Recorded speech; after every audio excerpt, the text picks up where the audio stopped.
So we've got protest theater breaking out everywhere. But let's talk about the good news first. Want to hear the good news? 1, 0. Ignition. Liftoff of the Falcon 9 and Crew Dragon. Go NASA. Go SpaceX. Godspeed, Bob and Doug. I think you saw it. Was that the coolest rocket launch ever? I swear I've never needed a rocket launch as much as I needed that rocket launch. That was the rocket launch of all rocket launches. If you watched it live, I'm not sure if it has the same impact if you watch it on delayed. But knowing that so many people were watching it with sort of the hopes of the nation, I would say, if not the world, mostly the nation. But it was sort of like the hopes of the nation were, focused on that moment. And didn't you feel like we just needed to do something right?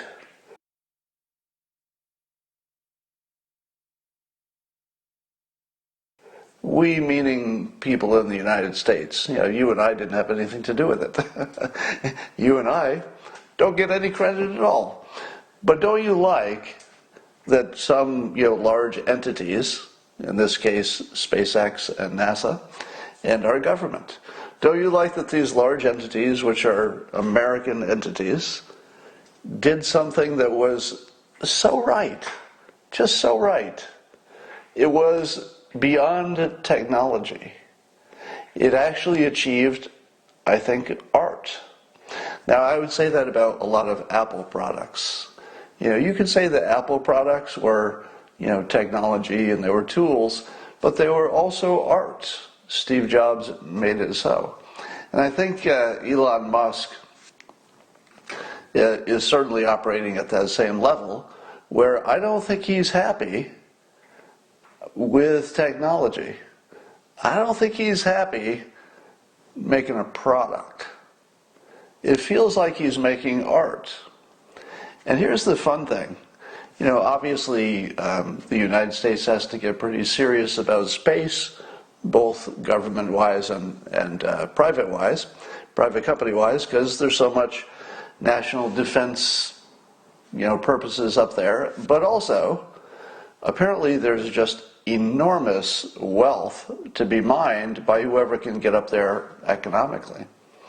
And if Elon Musk is the first one to be able to mine space or actually colonize space or become the primary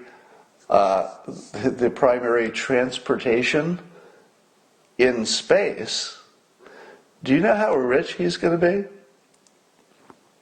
Let me put it in these terms.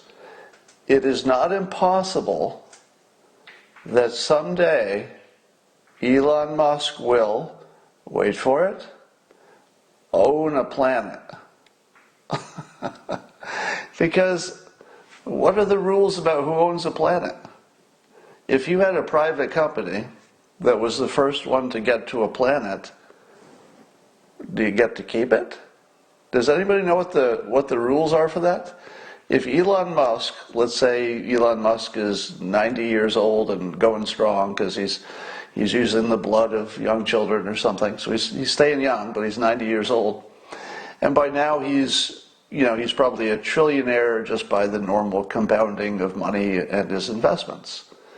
But by the age of 90, he's created such an efficient private enterprise in space that he could actually send a rocket out with enough technology on it to colonize a planet even without people on it. So perhaps we could operate things from a distance. We could send some robots by rocket. The robots could build some kind of a structure, and they can do some geoshaping and turn the planet into a proper little planet that humans can someday operate. I think, honest to God, I think Elon Musk is going to be the first human to own his own planet. He might not ever be physically on that planet because of the distance, but I think he's going to own a planet someday. Yeah, I don't think you can own the moon. I don't know what the law is on that, but I don't think you can own it.